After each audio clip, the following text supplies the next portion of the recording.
अस्सलाम वालेकुम। टीचिंग एक आर्ट है और एक अच्छा टीचर उसी वक्त अच्छा टीचर बन सकता है जो इस आर्ट के अंदर क्रिएटिविटी को लेकर आता है। अगर वही रूटीन वाइज बोरिंग लेक्चर्स चल रहे हैं तो बच्चे भी अक्सर परेशान हो जाते हैं। आपने देखा होगा कि स्कूल लेवल पे बच्चे अक्सर स्कूल जाने से रो रहे होते हैं। उन्हें पता होता है कि वही जाके टेस्ट देना है, वही होमवर्क चेक होना है, वही लंबे लंबे चैप्टर्स मिल जाना है याद करने के लिए, वही क्वेश्चन आंसर्स याद करने हैं। तो जब तक क्लासरूम में एक्टिविटीज़ नहीं करवाई जाती तब तक बच्चा उसको स्टडी को एंजॉय नहीं करता।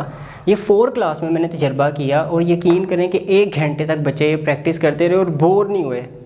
उर्दू की क्लास थी, मैं आया क्लास में, मैंने उन्हें कहा कि हम डायलॉग लिखेंगे, लेकिन डायलॉग के लिए एक यूनिक मेथड मैंने अपनाया। वो यूनिक मेथड क्या था? मैंने बच्चों से ये कहा कि आपने एक कॉपी यूज़ करनी है लेकिन पार्टनर में आप काम करेंगे। अहमद है फॉर एग्ज़ाम्पल, अहमद का पार्टनर मैंने बनाया है अली को।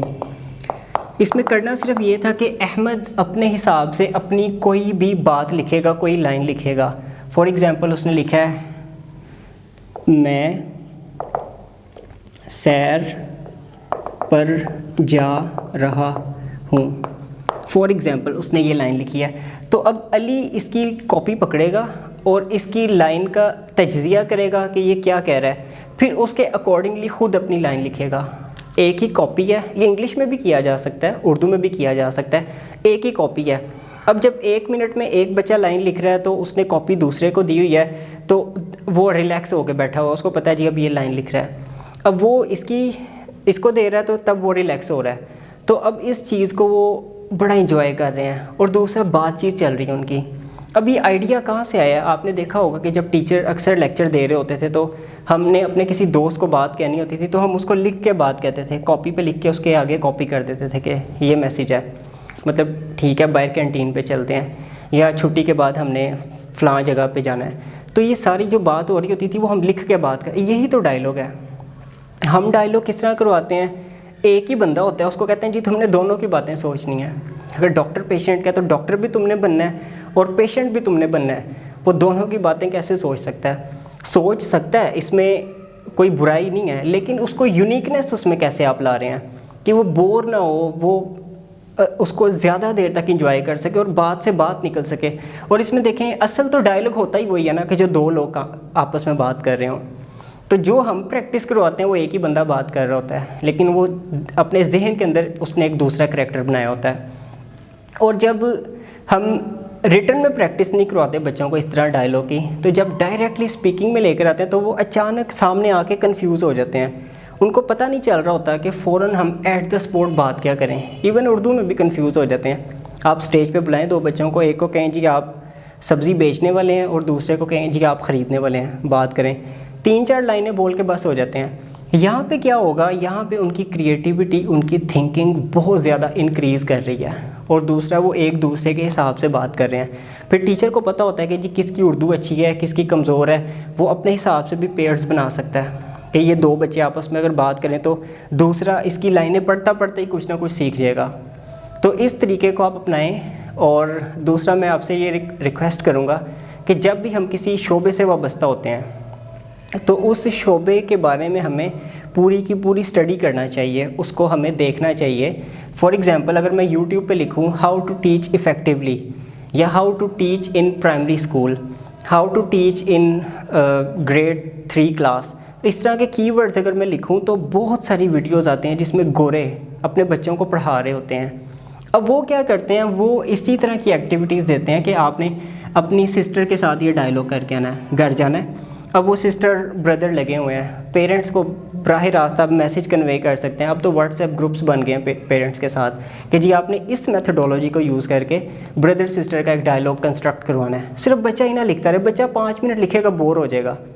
तो ये इस तरह फादर और सन का करवाना है। फादर बैठा है चाय पी रहा है और बेटा उसके साथ डायलॉग लिख रहा है। फादर एक लाइन लिख रहा है, बेटा दूसरी लाइन लिख रहा है। अब इसको एंजॉय कर रहे हैं दोनों। बाप को भी पता है जी बेटा मेरे हाथ में, मेरे कंट्रोल में है, मैं उसके साथ गुफ्तगू कर रहा हूँ लिख के। अब तो चैटिंग का दौर आ गया, चैटिंग भी होती है, लेकिन कॉपी पेंसिल का भी एक बड़ा रोल है जिसमें हम बच्चे को सिखा सकते हैं। फिर क्रिएटिविटी पे मैं बात कर रहा था कि जब आप YouTube पे सर्च करेंगे आपको पता चलेगा कि हम बच्चे को किस तरह जो हमारा CW HW चलता रहा कि जी CW को HW पे कॉपी पेस्ट करना है, इससे जान छुड़ा के हम बच्चे को एक अच्छी एक्टिविटीज़ के उसमें माहौल में ला सकते हैं। अब मैं पर्सनली क्या करता हूँ, जब मैं इंग्लिश पढ़ाता हूँ मैं बच्चों को एक चार्ट ड्रॉ करवाता हूँ। फॉर एग्ज़ाम्पल मैंने ये इस तरह एक सर्कल में बनाता हूँ। मैंने अगर फॉर एग्ज़ाम्पल यहाँ पे टाइगर लिखा है, फॉर इंस्टेंस कैट लिखा है, कैट के मैंने फ़ीचर्स उनसे डिस्कस किए, जी बताओ कैट का क्या क्या बॉडी पार्ट्स होते हैं, कैट की क्वालिटीज़ क्या हैं, कैट के जो हैं क्या क्या कर सकती है, कैट के कलर्स कौन कौन से हो सकते हैं। 4, 5, 3 ग्रेड के बच्चे हैं फॉर इंस्टेंस। अब ये चार्ट पूरा क्लास में डिस्कस हो रहा है, 30-40 मिनट्स में ये हमने चार्ट ही ड्रॉ किया बस, और कुछ भी नहीं किया। या 1-2 जो लाइक बच्चे होते हैं उनको आगे कहा कि जी इन पे सेंटेंसेस तो बना के दिखाओ ज़रा। Cat has feet, cat has feet. अब ये एक बच्चे ने आके यहाँ पे स्टेज पे आके कुछ ना कुछ सेंटेंसेस बना दिए जो उसको चार्ट ड्रॉ किया हुआ था। अब होमवर्क जो देना है घर में करने के लिए, वो इसको देना है कि इस पे पैराग्राफ लिख के लाओ कैट के ऊपर, जो जो आपने वर्ड्स लिखे हैं अभी सोच के। ये पूरी क्लास ने आपको आउटपुट दिया ना, वो पूरी क्लास का आउटपुट अब हर बच्चा इंडिविजुअली लिख रहा है। अब इसमें वो CW को HW पे कॉपी पेस्ट करने वाला नहीं है, यानी कि CW में ये चार्ट था और HW में वो पैराग्राफिंग थी। तो पैराग्राफ लिखते बच्चा कभी बोर नहीं होगा। हमें पता है कि जब हम CW को HW पे उतारते थे तो हमारी ख्वाहिश होती थी कि जो इस सफ़े पे हमारा CW आ जाए ताकि हम ऐसे फ़ौरन देख के कर लें। क्यों? क्योंकि वो हमें एक बोझ महसूस होता था। हम कहते थे क्या मुसीबत पड़ गई है, एक चीज़ को कॉपी पेस्ट करना है। तो इसमें उसको वो मुसीबत वाला एलिमेंट नहीं आएगा। उसको पता होगा कि मैंने ख़ुद से कुछ सेंटेंसेस बनाने हैं, मैंने सोच के लिखना है, इस चार्ट को देखेगा और वो कुछ ना कुछ करता रहेगा। तो उम्मीद करता हूँ कि आपको ये लेक्चर अच्छा लगा होगा। कुछ ना कुछ क्रिएटिविटी, कुछ ना कुछ आप ख़ुद भी सोचें, कुछ ना कुछ तो मैं आपके साथ शेयर करता रहता हूँ चीज़ें। जब तक हम बच्चों को क्रिएटिविटी नहीं करवाएंगे, बच्चों की थिंकिंग डेवलप नहीं होगी। वही याद करना, रट्टा सिस्टम, वही ब्रेन एक चीज़ को मेमोराइजेशन पे तैयार होगा, ख़ुद सोचने की सलाहियत से महरूम हो जाएगा।